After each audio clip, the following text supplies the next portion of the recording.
प्राध्यापक समाजशास्त्र शासकीय डॉक्टर इंद्रजीत सिंह महाविद्यालय कटलतरा, जिला जांजगीर चांपा।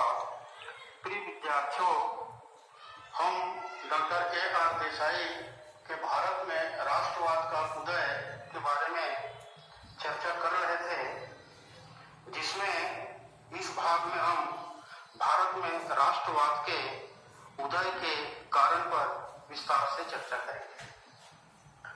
भारत में राष्ट्रीय आंदोलन तथा राष्ट्रवाद का उदय अनेक कारणों तथा परिस्थितियों का परिणाम था, जिन्हें निम्न रूपों में देखा जा सकता है। पहला है औपनिवेशिक प्रशासन। ब्रिटिश शासन ने भारतीय ग्रामीण उद्योग और कृषि को नष्ट कर दिया था और ग्रामीण अर्थव्यवस्था को बदलकर रख दिया था। इसके परिणाम स्वरूप लोगों में ब्रिटिश शासन के प्रति आक्रोश की भावना का उदय हुआ। ब्रिटिश शासन द्वारा अपने हितों की पूर्ति के लिए किया गया रेलवे का विस्तार, डाक एवं प्रशासनिक व्यवस्था के चलते देश के विभिन्न भागों में रह रहे लोगों और नेताओं के मध्य संपर्क संभव हो गया, जिससे राष्ट्रवाद को बल मिला। दूसरा कारक है भारतीय पुनर्जागरण।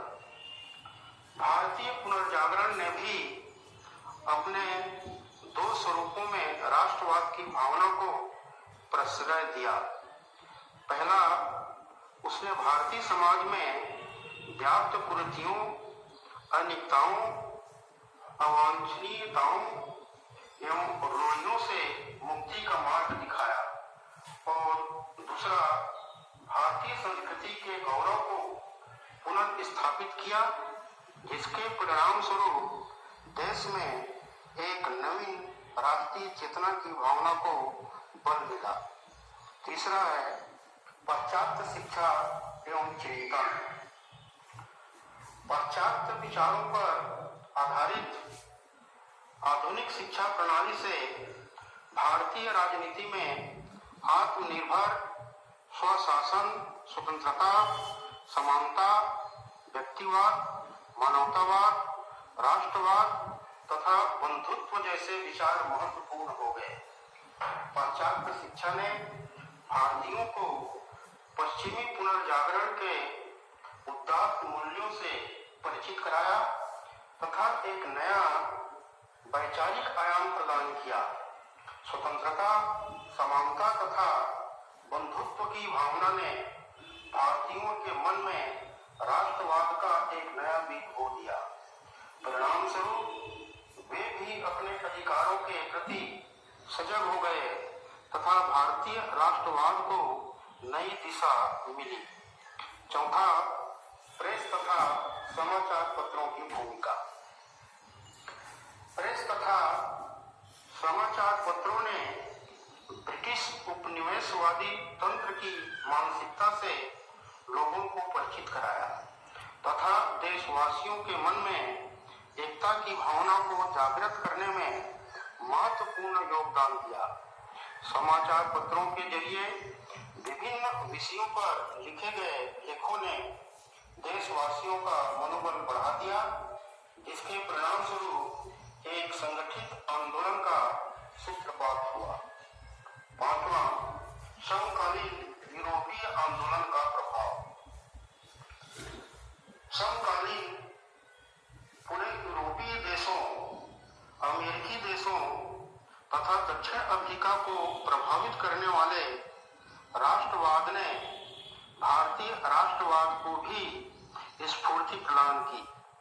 सामान्य रूप से यूनान तथा इटली के राष्ट्रीय स्वतंत्रता संग्रामों ने तथा विशेषतः आयरलैंड के स्वतंत्रता संग्राम ने भारतीयों के मनोभावों को बहुत प्रभावित किया, जिसके परिणाम स्वरूप भारत में राष्ट्रवाद का उदय हुआ। छठवां है तात्कालिक कारण। उपर्युक्त कारणों के अतिरिक्त कई अन्य तात्कालिक कारण भी थे, जिन्होंने राष्ट्रवाद की भावना को हवा दी, जैसे इल्बर्ट विल विवाद, सिविल सर्विस की आयु को कम करना, दक्षिण भारत में भयंकर अकाल के समय दिल्ली दरबार का आयोजन करना तथा शस्त्र अधिनियम 1878 आदि। ब्रिटिश उपनिवेशवादी नीतियों तथा भारतीय हितों के टकराव ने भारत में एक नए युग का सूत्रपात किया, जिसने परिवर्तित राष्ट्रवाद आंदोलन की आधारशिला रखी। अब हम देखते हैं भारतीय राष्ट्रीय आंदोलन का स्वरूप। 19वीं शताब्दी का भारत भाषा, धर्म, प्रदेश आदि के आधार पर विभाजित था तथा ब्रिटिश शासकों ने आधिपत्य स्थापित करने के लिए इस फूट का भरपूर लाभ भी उठाया।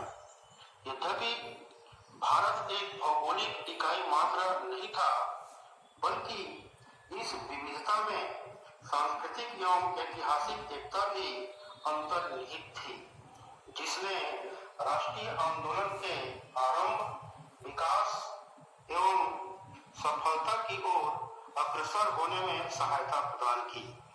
विविधता के मूल में अंतर्निहित यह राष्ट्रीय चेतना ही थी जिसने राष्ट्रवाद को प्रेरणा दी तथा यह चेतना विशिष्ट वर्ग की अपनी बौद्धिक सीमा को लांघते हुए सुदूर क्षेत्रों तक जा फैली।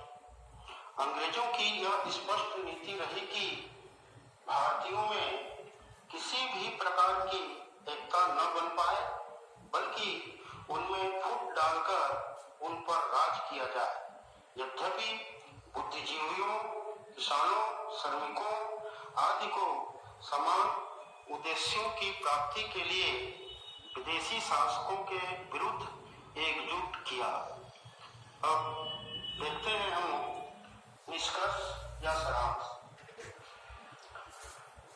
उपरोक्त विचारों से स्पष्ट हो जाता है कि भारत में राष्ट्रवाद का उदय और विकास उन परिस्थितियों में हुआ जो राष्ट्रवाद के मार्ग में सहायता प्रदान करने के स्थान पर बाधाएं पैदा करती हैं। वास्तविकता यह है कि भारतीय समाज की विभिन्नताओं में मौलिक एकता सदैव विद्यमान रही है और समय समय पर राजनीतिक एकता की भावना की उदय होती रही है। देसाई के अनुसार वास्तव में भारत वर्ष की एकता उसकी विभिन्नताओं में निहित है। ब्रिटिश शासन की स्थापना से भारतीय समाज में नए विचारों, नई व्यवस्थाओं को जन्म मिला है। इन विचारों तथा व्यवस्थाओं के बीच हुई क्रियाओं और प्रतिक्रियाओं के परिणाम स्वरूप भारत में राष्ट्रीय विचारों को जन्म दिया।